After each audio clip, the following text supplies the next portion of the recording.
Hi everyone, welcome to our 47th video session. We're joined here today with Mikayla Sullivan, and we're going to be speaking a little bit about food waste and reduction. But before we get started with this call, let's go through introductions and introducing the purpose of video sessions in the first place. So video sessions hosted by Impaction are a way for us to be able to collaborate and hear stories from social entrepreneurs around the world. We invite our community members to join and to ask questions to these entrepreneurs as well.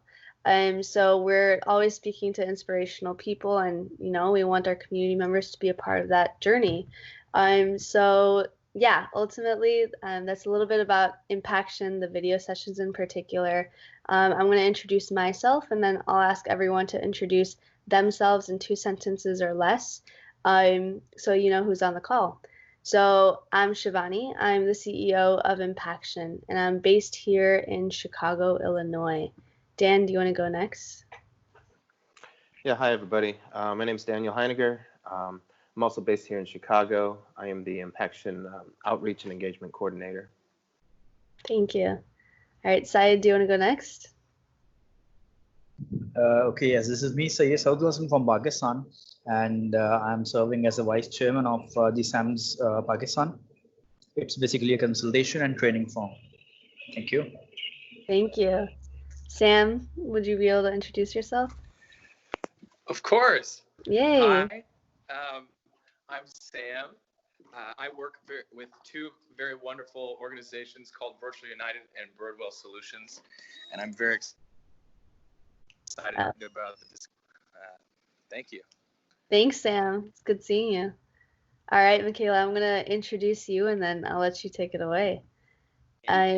But yes, thank you everyone for joining. So today we're learning about reducing food waste via solar food dehydrators from Mikayla Sullivan. Mikayla is an entrepreneur on a global mission and a selfless drive and determination to help those who lack basic necessities in life.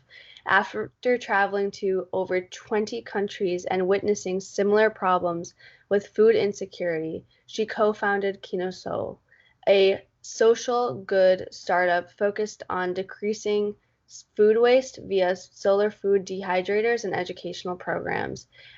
Over the past 5 years, she has grown KinoSol's team and impact while working to inspire other entrepreneurs to address global problems and assist them on their journey. So Mikayla, I'll let you take it away, and you can feel free to share your screen. Yeah, so thanks for the introduction, and thanks for having me here, Shivani. Super excited to kind of share the work we've been doing at KinoSol and honestly just answer questions and have a discussion around food waste in general, and what are your guys' ideas for tackling this global challenge. So I guess we'll go ahead and just jump right into it and start with some of the statistics around food waste. So around the world, 1/3 of the food we produce goes to waste, and that is about 1.3 billion tons of food that is just getting wasted every year. And that's equivalent to about $2.6 trillion in food going to waste. So there's a huge economic burden of food waste, not to mention the environmental impacts and greenhouse gas emissions. And so when we were looking at this issue, we decided to specifically focus on smallholder farmers. And around the world, there's about 1.5 billion smallholder farmers. And so we classify smallholder farmers as, farmers who have 1 to 2 hectares of land and are really reliant on everything they're producing to support their family. And so what we found is for these smallholder farmers, about 83% of the food that's going to waste results in the step basically from farm to market. So in the production, harvesting and handling, storage, processing that food, where it's different than the food waste we may see here in the United States or in more developed countries where food waste is occurring on the consumer level. So when we started looking at how to address food waste, we were thinking that the most impactful place we could have an impact on this problem is really for smallholder farmers, where it's happening on the producer level instead of the consumer level. And so when we were looking at ways that smallholder farmers are preserving food or trying to increase the shelf life of it, A common practice is dehydration, although for many of these smallholder farmers, they're typically only drying grains and beans. But we decided to specifically focus on more perishable crops like fruits and vegetables. And so we took this concept and technology around dehydration and used it as a way for them to preserve fruits and vegetables. So we started actually back in 2014 with the Thought for Food Challenge. So it was a global challenge focused on how do we feed our growing population. And that's kind of where we got our start in this entrepreneurial journey that is KinoSol. So from there, we spent a lot of time prototyping and really just trying to understand how do we modify this technology, taking it from, open air drying to something that could be more efficient, could actually reduce the amount of bacteria, microbial growth, and be something that's really easy to use. And so then after we prototyped, we got our product out there. We knew it was important to talk to a lot of the end users to really understand the challenges they faced around food preservation, around food losses, and understand how we could make this technology as applicable as possible. So we were able to get our product into over 40 countries and collect a lot of really great field data in terms of, how does it work in different environments? What sort of cultural barriers are there? What types of products are being dried across different ecosystems?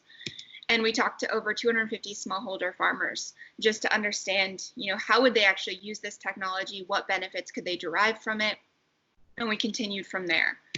And so in 2018, we commercially launched our product, our food dehydrator. So it uses only the sun. So it's super simple, very low tech. And we kept it that way because we knew most of the communities we were working with were going to be in more rural locations. So having something that was high tech was not feasible.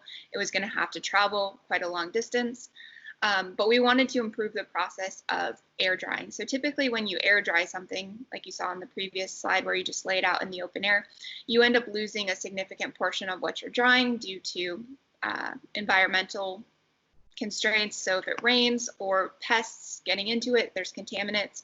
And so we were able to modify that and have it be fully enclosed so that you're able to preserve 100% of what you're drying and you're not losing it due to pests, environment, that kind of thing. So super easy to put together. There's no tools required for assembly. Everything kind of disassembles in flat packs. And then from there, we partner with different organizations, specifically in country, nonprofits, women's groups, different cooperatives, and we work with them to conduct trainings all around food preservation, how to use the dehydrators, and then we also incorporate some basic business training so that they can use the technology as an income generation tool. We found that as we kind of work within different communities, there are different cultural aspects that we need to incorporate, different educational materials we need to cover in order to increase the implementation and the success of these community members using the dehydrators. So we've specifically focused our work over in Eastern Africa. So most of our partnerships are in Uganda, and we've done some pilot projects in Tanzania as well. Definitely taking more of a community by community approach, trying to ensure that the sustainability of the technology and the work that we're doing is there, instead of trying to take kind of a wide approach and get a few dehydrators across 40 different countries. We realize we can have a greater impact and more sustainable impact by focusing in on one or two communities and scaling out from there. So to date, we've been able to work with over 5,000 smallholder farmers and help them become more food secure, help them increase their annual income from selling the dried outputs at local markets. And in total, we've been able to preserve over 680,000 pounds of food that would have otherwise just sat in the fields and gone to waste or been lost kind of along that process of getting the food from the farm to the consumer. And so our goal when we started KinoSol was, how can we reach 1 million people? We felt like that was a good goal to set, and we would have made kind of a dent in this global food problem. And so what we've realized we've had to do is continue to expand the programs that we offer and how can we expand our impact. And so to do that, we realized that we needed to focus not only on the communities that we're working with and helping and implementing this technology, but we needed to get other people involved in our mission and make them aware of these issues. Because I think here in the US, it's very easy for us to not really think about food waste as a problem. You know, we just go to the grocery store and we refill our refrigerator. But as we start educating others about these global issues, then they can be inspired and start thinking about what they can do to address these issues, whether it be on the consumer side or the producer side or in their own local communities.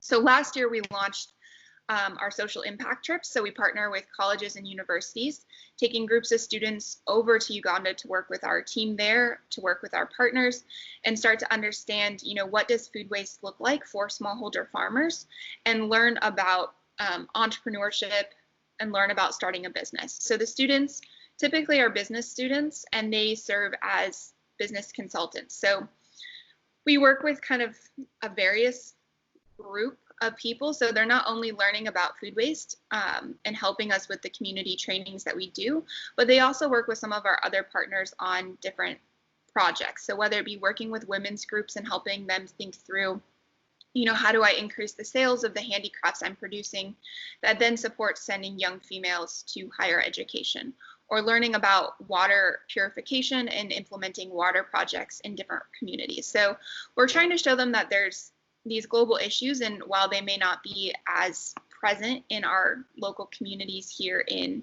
the Midwest or across the US, they are problems that need to be addressed, and that entrepreneurship and business is a tool that can be used to tackle some of these challenges. And it's all kind of about creating ideas, coming up with simple solutions that could be implemented, and working within local communities and the infrastructure there to implement these solutions. So we had been doing all of this, and then, as all of us are aware, you know, COVID hit kind of early this year. And so we've had to put a lot of our travel plans kind of on pause. And so we've had to pivot a little bit and take a lot of the entrepreneurship training we're doing with colleges and universities to a digital platform. So we launched a new initiative called Launch Impact, which is all focused on helping anyone really wanting to solve a problem, social entrepreneurs, gain the skills they need to go from, you know, identifying problems, creating that solution, to really scaling that impact.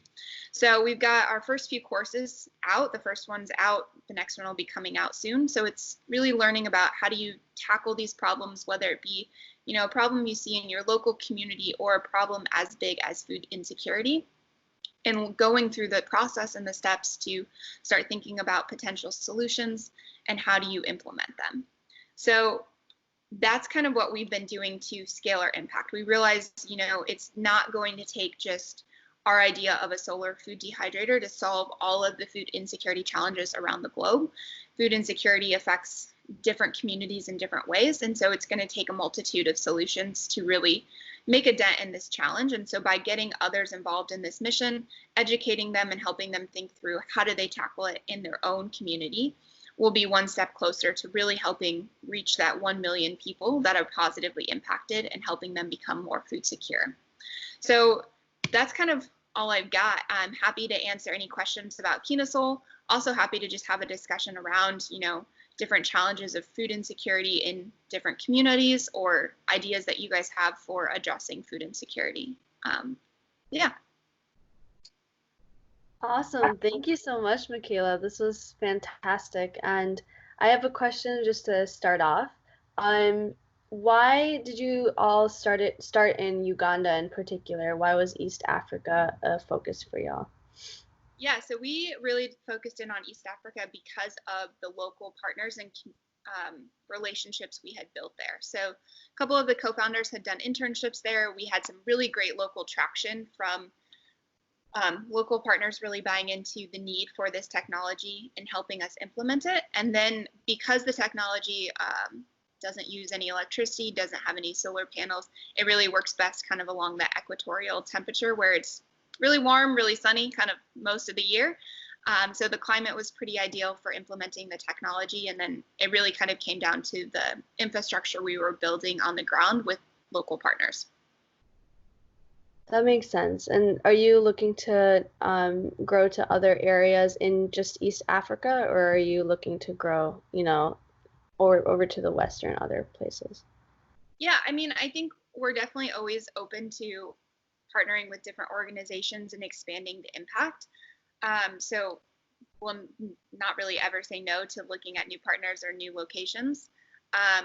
We did spend some time kind of over the past year working on improving the dehydrator so it works in slightly cooler environments. So it is available for anyone here in the US that wants to purchase it and kind of tackle some of that consumer food waste at the home level. And that kind of just supports the work that we're doing in Eastern Africa. But I do think over the next, 5 to 10 years, we'll continue to expand out to different communities, whether it be in Uganda or in, Tanzania or maybe South America or Asia. Yeah, see. Solid. Does anyone have any questions or thoughts? Yeah, I have a few actually. Thank you so much for your presentation.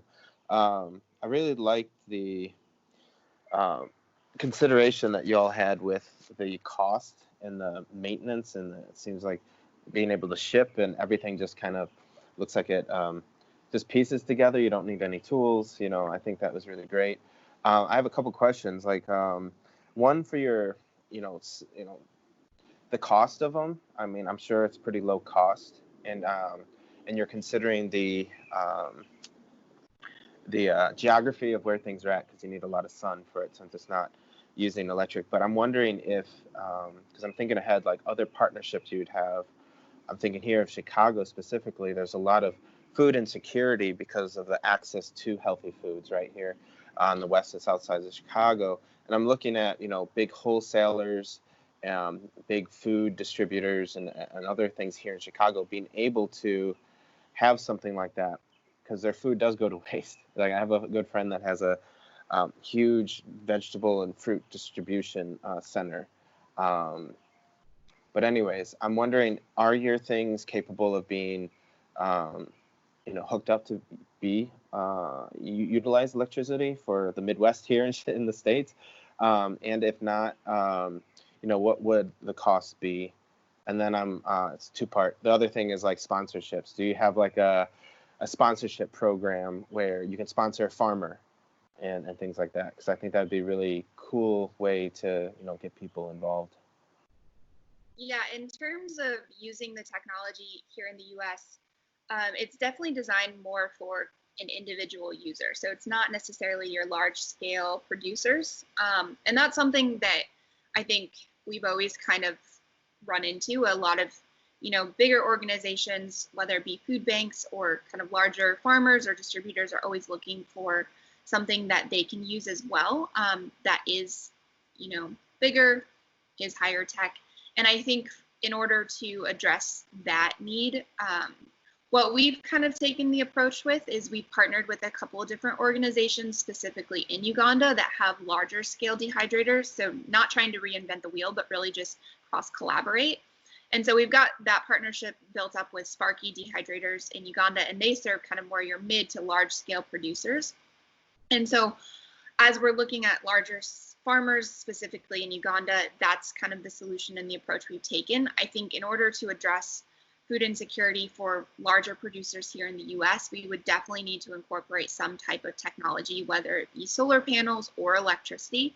And that just comes down to, capital costs and constraints of doing a lot of re-engineering work and scaling up the technology. And it's definitely not impossible. It just hasn't been our focus yet. But it could be, down the road, or if we found the right strategic partner who's already working on it, we would love to, collaborate with them and kind of cross promote the technology.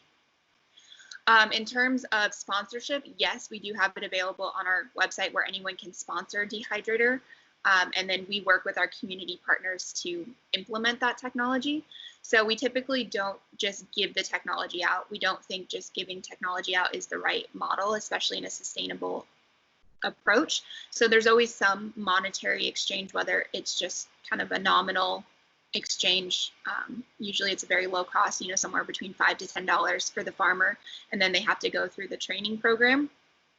just because we want them to also have some skin in the game, and we want them to place value on using the technology. But we do work with partners in a variety of ways, whether it be through subsidizing the cost of the dehydrators through grants, whether it be through our sponsorship program. We've also set up a microfinance fund that is available for people to utilize that to purchase the dehydrators. So we do try to kind of think through what are ways we can reduce the burden of getting this technology out there. So yes, long story short, yes. Well, there was a lot of questions in what I asked you, so I appreciate your response. Thank you. Yeah, of course. Does anyone have any other questions to ask? Yeah, I most certainly do. So could you go into a little bit? We've talked a lot about cost sustainability and things like that, but could we talk about a little bit about environmental sustainability and like what your product is actually like made out of, and like how the long term, like the lifespan of this product? Yeah, so we use all food grade plastic. We have a manufacturer here in Iowa that helps us produce the technology. Based on the material, the technology has a lifespan of 5 to 7 years. And we haven't quite hit that point where we've had products out there that long to really know kind of if that is on point. So we'll kind of see that over the next coming years. I think the materials will last longer than that. It kind of just comes down to maintaining the use of the products. And what we've tried to do is, if something does break, looking at what resources are available locally that could potentially subsidize and be used instead of what's being provided. So let's say, a tray breaks, you can always use, aluminum or chicken wire. While it may not work quite as well as the plastic trays we include, and you may have some more issues with sticking, there are options to kind of replace those broken parts. And what we found with a lot of the communities is not necessarily with our technology, but with other technology, they tend to be pretty resourceful and repurpose a lot of the parts that are being used. So if something does break, they find an alternative for it. In terms of more of the environmental impacts the technology has, because it's using a natural convection system and utilizing the sun, there's not a lot of CO2 emissions, and so we're helping to reduce that. You would find with other types of processing, or the food just going to waste. So when food just sits in the field and goes to waste, it does produce a lot of CO2, which contributes to greenhouse gas emissions. So if we can provide a technology that creates an alternative, so instead of just letting it sit there and go to waste, but you can dehydrate it, extend the shelf life, store it for 6 to 8 months, sell it at market at a later point in time, you're able to also reduce those greenhouse gas emissions that would kind of just naturally happen without people really thinking about them. I really like that. And I think that something that you brought up earlier that I thought was just probably one of my favorite parts about kind of the strategies that you guys have gone, and that is you're focusing on cultivating a culture in the community before you spread out and just have a bunch of different dehydrators all over the world. You're focused on one area and one community. And I'm not sure exactly what type of partners you have, but how are you guys maintaining a relationship with those communities over time so that, say, the next generation of farmers still have access to this and still think that it's the bee's knees, per se? Yeah, so we've got 2 part-time staff members in Uganda that kind of help maintain a lot of those relationships.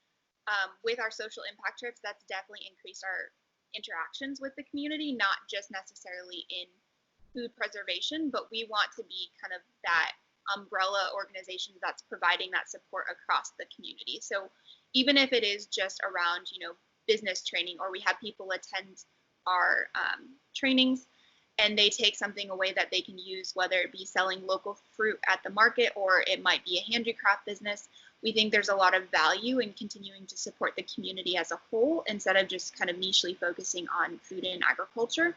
But a lot of our trainings focus around that cultural component. So we do a lot of taste testing. We do a lot of how do you repurpose this food kind of in your everyday diet and get used to using dried fruits and vegetables in your common cooking classes, or your common cooking every day. So we do a lot of training around that. And so I think by taking kind of a more holistic approach, we're able to continue and strengthen those relationships with the community partners, and just the community itself. And so I think that's really important, that there's a lot of community buy-in and they see the value in this, because it's not just singularly focused, but we're taking more of that broad approach. And it's education that's going to continue to be passed down. So let's say a mother is using this technology to dry fruits and vegetables. The children are eating dried fruits as a snack at school. You're maybe selling some of it at the market or to your neighbor. And that education, we've had a lot of kids being super interested in, using this technology, because it is really easy to use. So once you're kind of trained on how to use it, which I would say most of the training is focused on, what do you do with the dried outputs? What are the benefits of it? How do you use it as an income generation tool? It's not so much on how to use it, because you simply just kind of cut your fruits and vegetables, place it on the tray, and set it out in the sun. So we tried to keep it kind of as simple as possible. But yeah, I think taking that holistic approach strengthens those relationships and allows the community to have more buy-in, and we work with them on, whatever kind of challenges they're facing. I really like that.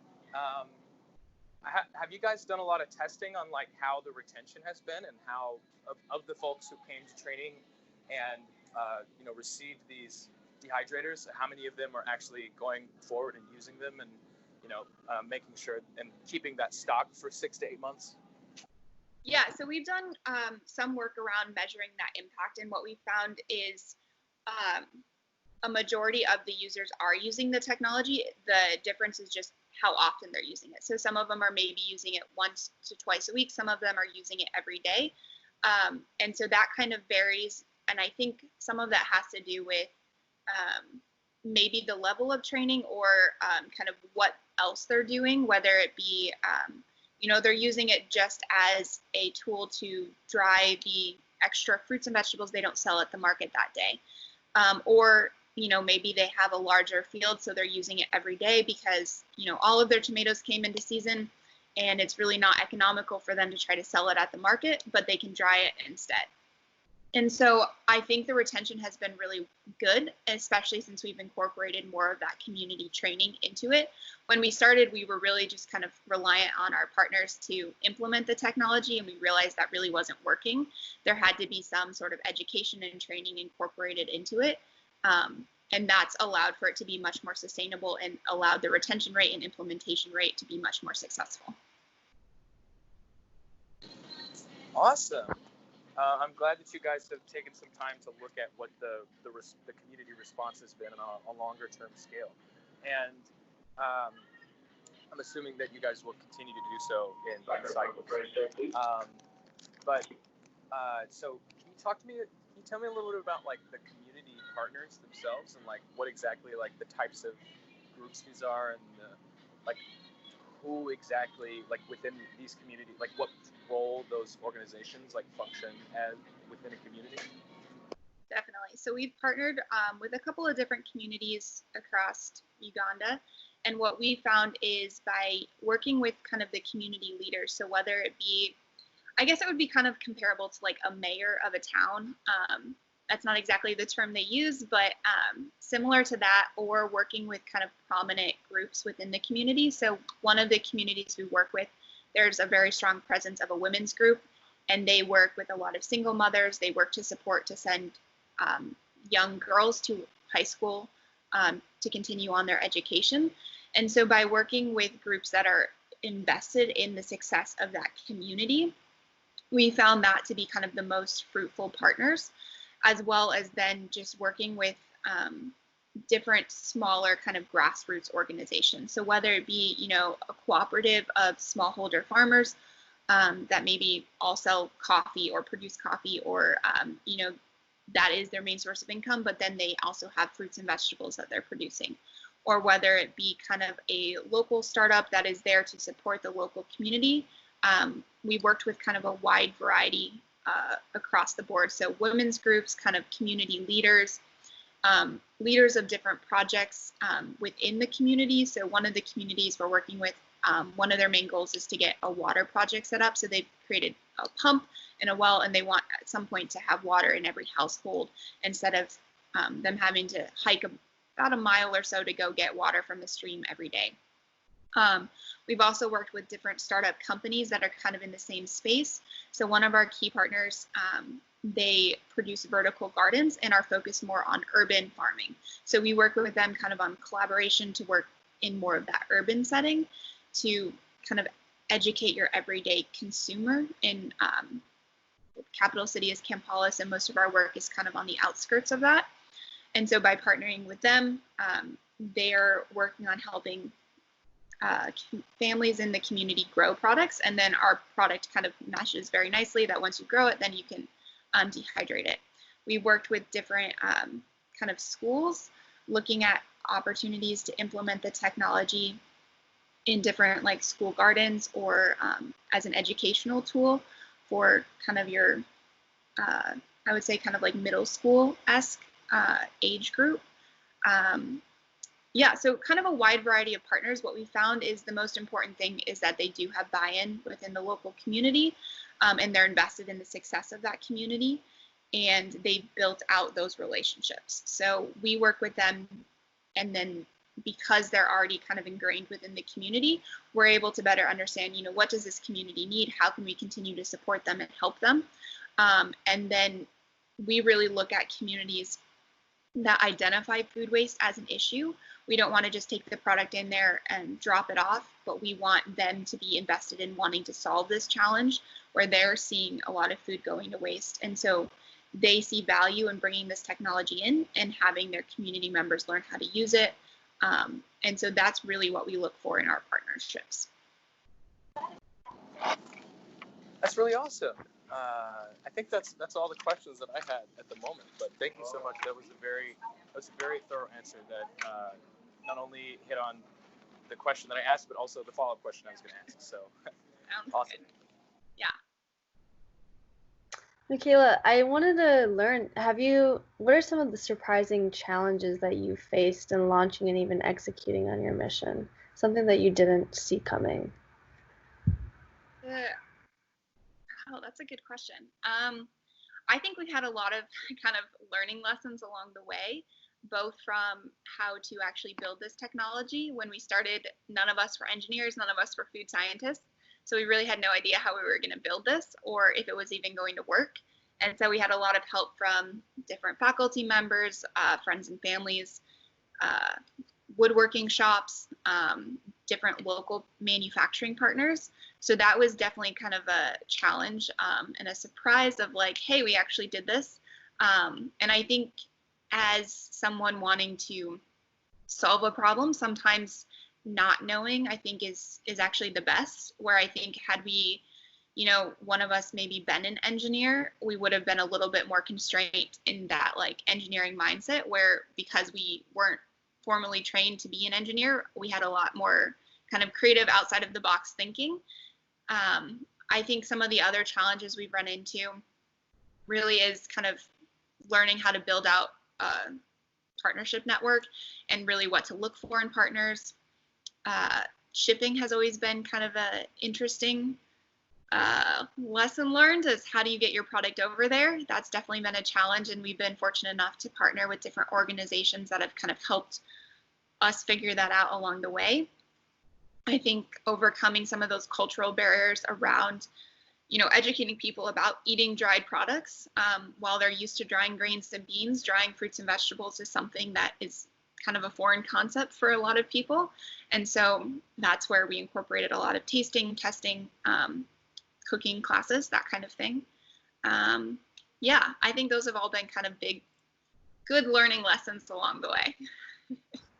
Yeah, absolutely. And especially because you're working so heavily with community members in the first place. My background is in international development. So when I was working at a nonprofit before, a lot of our members would go to these areas in East and Western Africa, ultimately being consultants. But when people from the West are going over to help people in the East, there's a little bit of pushback from the community, right? So is that something that you've experienced initially, and then you have people on your team who are already situated there, which helps the situation and alleviates this challenge a little bit? But have you faced that struggle at all? I think there's definitely, yeah, that's definitely a challenge that we've had to overcome, and that's where our local staff has really been instrumental. I think by building out those partnerships with different organizations and having a local staff, it's helped overcome some of those kind of cultural barriers.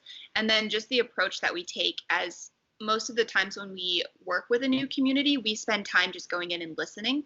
And I think taking more of that approach of understanding, what challenges are you guys facing, instead of coming in as, hey, we know these are the challenges you're facing and here's how we're going to solve them. But we take a much more collaborative approach of, we want them to be invested in the solution and we want to support them along the way, because ultimately we don't want to be there 10 years down the road. We want things to be sustainable and we want them to become self-sufficient. And so I think that's always key. I as well have an international development background, and so I definitely understand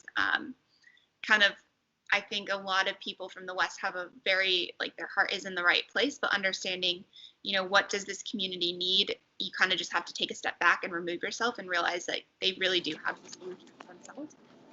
And you just need to kind of decide that. Yeah, sorry about that. Yeah, absolutely. And no, I like that you said that, and I like that you come in with that sense of awareness. I think a lot of people in international development, I don't know if you've experienced this, but there's a long way to go with that level of self-awareness. But yeah, absolutely. I like the consciousness that you have behind that. Does anyone have any other questions or comments or anything? Or Mikayla, if you have a question for the community, you can also ask. It can be more of a conversation. I think the only other thing that I would like to ask is, where can I stay up to date? How can I know where you guys, how things are going, and maybe get involved if my time allows it? Yeah, so we're present on kind of all social media platforms. We also have a newsletter that we send out about once a month, just on, here's kind of what we've been up to, which is on our website. So Shivani, I can send you all of that information if you want to send it out afterwards. So yeah, we're always looking for anyone who's interested in helping. And, if there's anything we can do to help you guys, whether it be, you guys have an idea and you just need a sounding board and want to talk through it, happy to share kind of, here's how maybe we overcame this challenge. Or a lot of times I think as people start thinking about how do you solve a problem, a lot of those hurdles are very similar, regardless if it is in food and ag or whether it's in a completely different space. So always happy to give my time, help anyone who's kind of starting that social impact journey. Yeah. I love that. Yeah, so social media, huge. And ultimately, yeah, I think there's a way for us to help each other. There's always room for collaboration and social impact in particular. I love that Mikayla said that in the first place, that it can be more of a symbiotic relationship. And I think Dan was about to add something before I cut him off. No, it's all good. No, I really appreciate what you're doing. I love your approach. I love I love how you guys are just sitting back and listening. I love that you want to be present and then get out because you want them to lead. You want the communities to, invest and be self-sustained. And I really appreciate that. I am thinking of another video presenter who talked about food insecurities that was on 2-3 sessions ago. Yep. And just really wanting to make sure that as a community we're supporting you, that we have continued engagement, whether it's on the forum or just checking in over social media, seeing what you're doing, highlighting what you're up to, because Sam isn't the only one. I'm sure after listening to this video there's going to be a lot of people.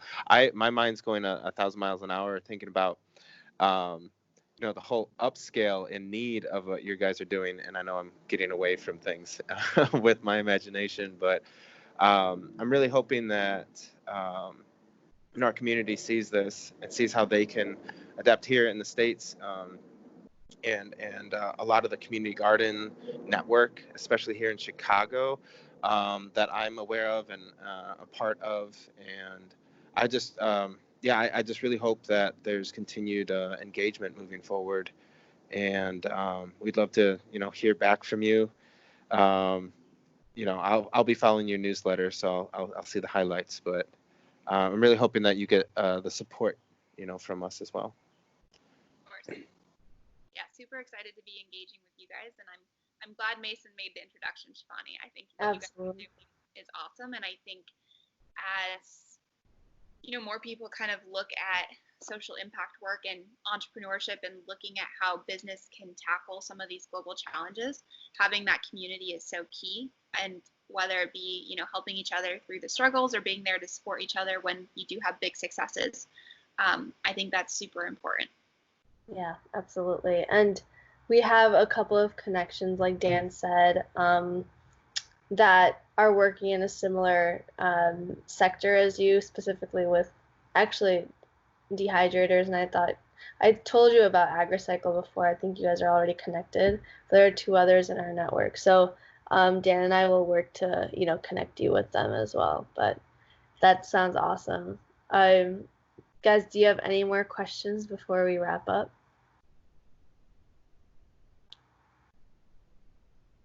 I do not, but thank you so much for the presentation. Yeah. I really enjoyed it. Yeah. Awesome. Well, thank you guys. It looks like we're getting to that time where we have to wrap up. It's been a great discussion. Mikayla, thank you so much for hosting and for sharing your presentation. And check out our Instagram page at Humans Inspiring Impact. And this is where you'll get all of the news and the updates and, find people like Mikayla, and where we can highlight stories for people like Mikayla on the Instagram page itself.